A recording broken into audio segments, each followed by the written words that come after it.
সত্যের উপর অবিচল থাকতে চেষ্টা করেছি। লোভ লালসা এসেছে আমাদের সামনে। জিজ্ঞাসা করা হয়েছে, হুজুর কোন আসন থেকে নির্বাচন করতে চান? পরিষ্কার বলে দিয়েছি, এই ধরনের কোনো আসন ফাসনের চিন্তা মামুনুল হক করে না। যখন দেখেছে যে এই সমস্ত রাস্তা দিয়ে তো কাজ হবে না, তখন আমাদের উপর জুলুমের স্টিম রোলার চালানো হয়েছে। এমন কোনো নির্যাতন নেই, জুলুম নেই যে 3 বছরের মধ্যে আমাদের উপর, অন্তত দুর্বল মানুষের উপর যেই জুলুম চালানো যায়, তার প্রতিটি জুলুম, প্রতিটি অত্যাচারের পরীক্ষা আমাদের উপর দিয়ে চালানো হয়েছে।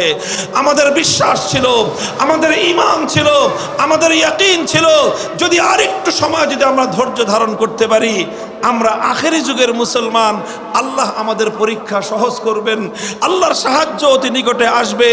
আমরা অটল এবং অবিচল থাকার চেষ্টা করেছি। জালিমের সামনে মাথা নত করি নাই, জালিমের প্রস্তাব গ্রহণ করি নাই, জালিমের কথায় তার ভাস্কর্য এবং মূর্তি সংস্কৃতিকে বৈধতা দিতে আমরা সম্মত হই নাই।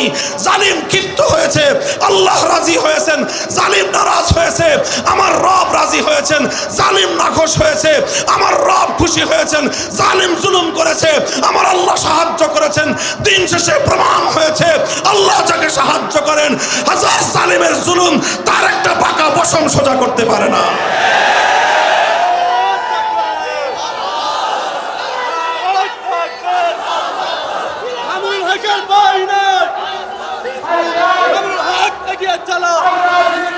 আলহামদুলিল্লাহ, তাকায় দেখেন আজ বাংলাদেশ। আমি বলেছিলাম বাংলাদেশের এই বিপ্লব গভীরভাবে লক্ষ্য করলে বুঝবেন যে এই বিপ্লবটা হলো আগামী দিনের ইসলামী বিপ্লবের পূর্বাভাস। 5ই আগস্ট বিপ্লব হলো। 5ই আগস্ট দুপুর বেলায় আমি ছিলাম ক্যান্টনমেন্টে সেনা প্রধানের কাছে। ওখান থেকে তিনি বললেন যে স্বৈরাচারী পদত্যাগ করবে, আমি এখন ঘোষণা দিব। ভালো কথা, ঘোষণা দেন। ঘোষণাটা দেওয়ার পর আসরের নামাজের আগেই বললেন যে তাহলে চলেন হুজুর, আমরা সকলে মিলে বঙ্গভবনে যাই, সেখানে গিয়ে পরবর্তী দেশটাকে কেমনে শান্ত করা যায় তার ব্যবস্থা করি। ক্যান্টনমেন্ট থেকে 1 কিলোমিটারও হবে না, আমরা বিজয় সরণি পর্যন্ত আসতে পারি নাই। এই যারা ঢাকা শহর ছিলেন, ক্যান্টনমেন্ট জাহাঙ্গীর গেট থেকে বিজয় সরণি পর্যন্ত মাঝখানে প্রধানমন্ত্রীর কার্যালয়, 1 কিলোমিটার রাস্তা হবে। 1 কিলোমিটার রাস্তা আসতে পারি নাই। দেখি বিজয় সরণিতে আকাশ ছোঁয়া এক দেবতা, বেদির মধ্যে এক বিশাল দেবতার মতো মূর্তি বানায় রাখছে। কোথা থেকে যেন ফেরেশতার মতো আল্লাহর বান্দারা আসছে।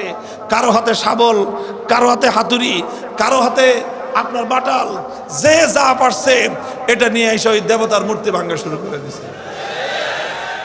কাউকে বলতে হয় নাই, কেউ কাউকে নির্দেশ দিতে হয় নাই। মুহূর্তের মধ্যে কোত্থেকে আসলো আরেকজন, দেখি রশি না গলায় পেঁচাইছে দেবতার। দেখি দেবতার যেই সাইজ, রশির সাইজ চিকন হয়ে গেছে। এরপরে কিছুক্ষণ পরে 5 মিনিট পরে দেখি একজন মোটা রশি নিয়ে আসছে। কোত্থেকে আনছে আল্লাহ জানে।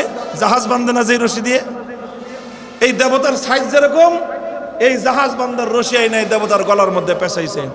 এখন রশিদের যতই মারে টান, কিন্তু রড দিছে একেবারে 10 তলা 20 তলা বিল্ডিং বানানোর জন্য যে মোটা মোটা রড দেয়, সেই রড দিয়ে দেবতাকে খাড়া করাইছে। যখন ঠ্যাং ভাঙছে হাতুড়ি দিয়ে বাটাল দিয়ে, তারপরে তো রড আসছে। এই রড তো হাতুড়ি দিয়ে বাটাল দিয়ে ভাঙা যায় না। পরে কোত্থেকে এই সমস্ত মানুষগুলো হ্যাকসো ব্লেড নিয়ে আসছে। এরপরে হ্যাকসো ব্লেড দিয়ে পায়ের রক কাটছে। এরপরে এই বিশাল গাছি ধরে হাজার হাজার মানুষ হেসকা টান মারছে আল্লাহু আকবার বলে। আকাশ থেকে হুবলের দেবতা জমিনের মধ্যে ভূপাতিত হয়ে গেছে। এটা শুধু ঢাকার শহরের বিজয় সরণির দৃশ্য, বাংলাদেশে আর কোথাও এই ঘটনা ঘটে নাই। বাংলাদেশের 5ই আগস্টের সূর্য অস্তমিত হওয়ার আগেই গোটা বাংলাদেশ থেকে সমস্ত মূর্তি সংস্কৃতি বুড়িগঙ্গায় ভেসে গেছে। কিভাবে হলো এই কাজ? আমরা তো কিছু বলি নাই। আমরা তো বলেছিলাম 3 বছর আগে বলেছিলাম এটা মুসলমানদের দেশ। হিন্দুরা তাদের মন্দিরে মূর্তি বানায়, সেটা হিন্দুদের ব্যাপার।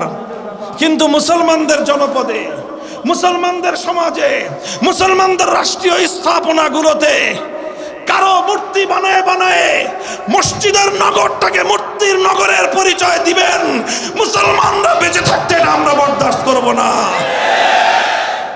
আমার কথাটা ভালো লাগে নাই, খুব খেপছেন উনি আমার উপরে। আমরা বললাম যে মানুষটা মারা গেছে, যে মানুষটা মারা গেছে সে নিজেকে মুসলমান বলে পরিচয় দিতেন। আপনারাও মুসলমান বলেন, আমরাও মুসলমান বলেই ধারণা করি। তো একজন মুসলমান মানুষ মরার পরে তার এই মূর্তি বানায় কবরের মধ্যে তাকে ফেরেশতাদের আযাবের সম্মুখীন করাটা এটা কোনো বুদ্ধিমানের কাজ হতে পারে না, এটা কোনো বাবার সুসন্তান নয়, এটা একটা কুলাঙ্গার সন্তানের কাজ হতে পারে। কেন বললাম এই কথা? খুব খেপছে আমার উপরে। আমি বলেছিলাম যে আল্লাহর পয়গম্বর যেদিন মক্কা বিজয় করেছেন, বাইতুল্লাহ শরীফের ভিতর থেকে যত মূর্তি ছিল সমস্ত মূর্তিগুলোকে একটা একটা করে ধরে এনেছেন, লাঠি দিয়ে পেটের মধ্যে গুতা মেরেছেন, জমিনের মধ্যে ভূপাতিত করেছেন। কোরআনের আয়াত আল্লাহর নবীর কণ্ঠে উচ্চারিত হয়েছিল, জাল হাক্কু ওয়া যাহাকাল বাতিল ইন্নাল বাতিলা কানা যাহুকা। একত্ববাদ হলো সত্য আর মূর্তি হলো মিথ্যা। সত্য এসেছে, মিথ্যা চলে গেছে, আর মিথ্যা সত্য আসলে কোনোদিন টিকে থাকতে পারে না। মূর্তি বাইর করতে করতে সর্বশেষ একটা মূর্তি বের করে আনা হলো। সেই মূর্তিটা হলো ইব্রাহিম আলাইহিস সালামের নামে বানানো মূর্তি। আল্লাহর নবী এই মূর্তিটা দেখে সবচেয়ে বেশি ক্ষিপ্ত হলেন। নবীজি বললেন, কাতালাহুমুল্লাহ, আল্লাহ পাক এই মক্কার আবু জাহালদেরকে, মক্কার এই দুরাচার মুশরিকদেরকে আল্লাহ পাক ধ্বংস করুক, অভিশাপ হোক খোদার ওদের উপরে। ইব্রাহিম আলাইহিস সালামের মূর্তি বানিয়েছে, অথচ ইব্রাহিম আলাইহিস সালামের এই পৃথিবীতে সবচেয়ে বড় অবদান ছিল আল্লাহর জমিন থেকে শিরকের এই সকল মূর্তিগুলোকে ভেঙে গুড়িয়ে দেয়া। কিন্তু তারা সেই ইব্রাহিম আলাইহিস সালামের মূর্তি বানিয়েছে। এই কথা বলে আল্লাহর নবী ক্ষোভ আর রাগ নিয়ে ইব্রাহিম আলাইহিস সালামের মূর্তি ভাঙলেন। আমি এই ঘটনা বলেছিলাম, নবী মুহাম্মদ আরবি সাল্লাল্লাহু আলাইহি ওয়াসাল্লাম হলেন ইব্রাহিম আলাইহিস সালামের সন্তান। কথা বলেন, ইব্রাহিম আলাইহিস সালাম বংশের সন্তান না? ইব্রাহিম আলাইহিস সালামের ছেলে ইসমাইল, ইসমাইল আলাইহিস সালামের বংশেই মুহাম্মদ সাল্লাল্লাহু আলাইহি ওয়াসাল্লামের জন্ম। এই জন্যই বলা হয় মিল্লাতা আবিকুম ইব্রাহিম, তিনি আমাদের নবীর পিতা, আমাদের নবীর পূর্বপুরুষ, সুতরাং তিনি আমাদের ধর্মের পূর্বপুরুষ। সেই ইব্রাহিম আলাইহিস সালাম মূর্তি বানাইছে। আল্লাহর নবী সাংঘাতিক ক্ষিপ্ত হয়েছেন। আমি বলেছিলাম নিজের পূর্বপুরুষের মূর্তি ভাঙা ইব্রাহিম আলাইহিস সালামের, মুহাম্মদ সাল্লাল্লাহু আলাইহি ওয়াসাল্লামের আদর্শ। আল্লাহর নবী নিজের বাপদাদার মূর্তি বানাইছেন না নিজের বাপদাদার মূর্তি ভাঙছেন? সুতরাং নিজের বাপদাদার মূর্তি ভাঙা হলো নবীর আদর্শ। যারা আল্লাহর নবীর উম্মত, যারা আল্লাহর নবীর আদর্শের অনুসারী, তারা বাপদাদার মূর্তি ভাঙে। আর যারা নিজেদের বাপদাদার মূর্তি বানায় তারা আবু জাহালের প্রেতাত্মা। কেন ওনারে আবু জাহালের প্রেতাত্মা বললাম? মাইন্ডে লাগছে ওনার। কামটা করবে আকাম কইলে বলে যে আমারে কেন এত বড় কথা বললো। নাম নিয়ে বলি নাই, আমি বলেছি জেনারেল ভাবে। আজও বলি, যদি কেউ বঙ্গবন্ধুর মূর্তি বানায় সে আবু জাহালের প্রেতাত্মা। একইভাবে বলবো, কেউ যদি জিয়াউর রহমান সাহেবের মূর্তি বানায় সেও আবু জাহালের প্রেতাত্মা। আমাদের কথার মধ্যে কারো প্রতি পার্সিয়ালিটি নাই, পক্ষপাতিত্ব নাই। শুনে রাখেন, একথা আমাদের পরিষ্কার ঘোষণা। ইনশাআল্লাহ বাংলাদেশ থেকে যেভাবে মূর্তি সংস্কৃতিকে বিদায় করা হয়েছে, আর কোনোদিন বাংলার মাটিতে মূর্তি সংস্কৃতি বাস্তবায়িত হতে দেওয়া হবে না। সেই মূর্তিটা বঙ্গবন্ধুর মূর্তি হোক, সেই মূর্তি জিয়াউর রহমানের মূর্তি হোক, এমনকি সেই মূর্তি যদি আমার বাবার মূর্তি হয়, সর্বপ্রথম সে মূর্তি আমি নিজ হাতে ভেঙে গুড়িয়ে দেওয়ার জন্য মাঠে নামবো। মুহতারাম হাজিরিন, বলছিলাম যে ক্ষিপ্ত হয়ে সরাসরি রাষ্ট্রের প্রধানমন্ত্রী রাষ্ট্র শক্তি নিয়ে, সব শক্তি নিয়ে আমাকে ধ্বংস করার সমস্ত তৎপরতা তিনি পরিচালনা করলেন। 3 বছর পর আমার আল্লাহ আমাদেরকে পুরস্কার দিলেন। আজ বাংলার প্রতিটি অঞ্চলে আমরা জনতার ভালোবাসা নিয়ে, মানুষের ভালোবাসা নিয়ে, ইমানদার তাওহীদি জনতার ভালোবাসা নিয়ে আমরা দেশের প্রতিটি অঞ্চল ঘুরে বেড়াচ্ছি। আর যারা সেদিন মূর্তির বিরুদ্ধে কথা বরদাস্ত করতে পারে নাই, শাহজালালের ভূমির 1 ইঞ্চি মাটি তাদেরকে আশ্রয় দেয় নাই। মুসলমান এই বিপ্লব বুঝার চেষ্টা করো। টেকনাফ থেকে তেতুলিয়া 1 থেকে 1.5 ঘন্টার মধ্যে প্রতিটি জেলায় জেলায় মূর্তি ছিল, প্রতিটি থানায় থানায় মূর্তি ছিল, প্রতিটি উপজেলায় উপজেলায় মূর্তি ছিল, বিভিন্ন রাষ্ট্রীয় স্থাপনায় মূর্তি ছিল, এমনকি ক্যান্টনমেন্টের মধ্যে পর্যন্ত মূর্তি ছিল। অনলি 1 আওয়ার, 1 ঘন্টার মধ্যে সমস্ত মূর্তি ভূপাতিত হয়ে গেছে। আওয়াজ উচ্চারিত হয়েছে বাংলার মাটিতে, জাল হাক্কু ওয়া যাহাকাল বাতিল। বাংলার মাটিতে তাওহীদের বিজয় হয়েছে, শিরকের চূড়ান্ত পতন ইনশাআল্লাহ সম্ভব।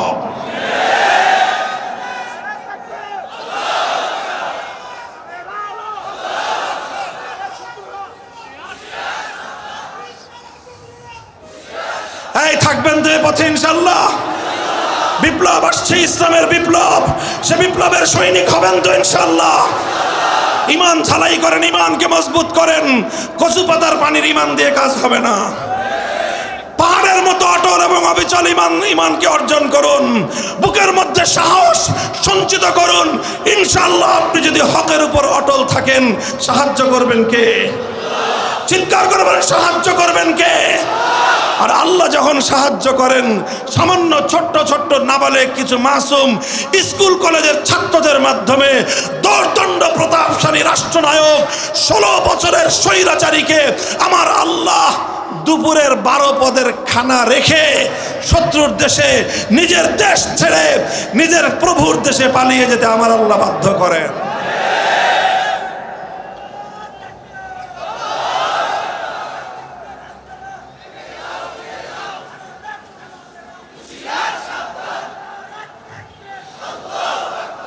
ইনশাআল্লাহ সুম্মা ইনশাআল্লাহ। হকের পথে আছি তো আমরা ইনশাআল্লাহ। হ্যাঁ, হকের পথে থাকলে কিছু মানুষের জীবন যায়, হকের পথে থাকলে কিছু মানুষকে রক্ত দিতে হয়, তবে সেই জীবন সফল জীবন, যে জীবন আল্লাহর পথে কবুল হয়। সে জীবন হাজারো, সেই মরণ যে মরণ আল্লাহর পথে হয়, সেই এক মৃত্যু 1000 বছরের জীবনের চেয়ে লক্ষ কোটি গুণ বেশি মূল্যবান।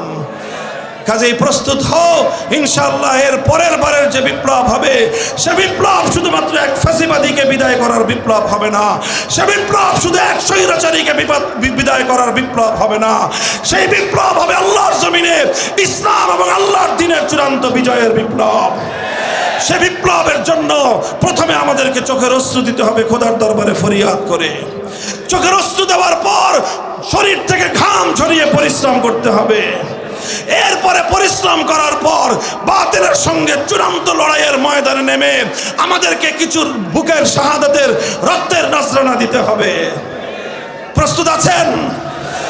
অশ্রু দিয়ে আল্লাহর কাছে ফরিয়াদ করতে প্রস্তুত? ঘাম ঝরিয়ে আল্লাহর দ্বীনকে বিজয়ী করবার মেহনতের সাথে শামিল হতে প্রস্তুত? রক্তের প্রয়োজন হলে জীবন দিয়ে শাহাদাত বরণ করে আল্লাহর জমিনে আল্লাহর দ্বীনকে বিজয়ী করবার জন্য কারা কারা শাহাদাতের ঈদগাহে যাবেন, কারা কারা যাবেন শহীদের ঈদগাহে যাবেন, কারা?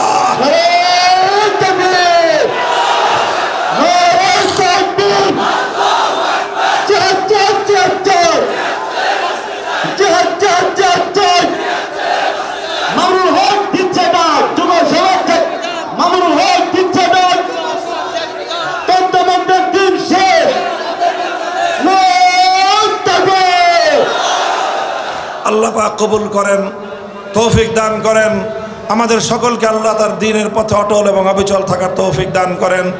সকল ষড়যন্ত্রের মোকাবেলা করে আল্লাহ যেন আমাদের সকলকে তার সন্তুষ্টির পথে পরিচালিত করেন। ওয়া আখিরু দাওয়ানা আলহামদুলিল্লাহি রাব্বিল আলামিন। আসসালামু আলাইকুম ওয়া রাহমাতুল্লাহ।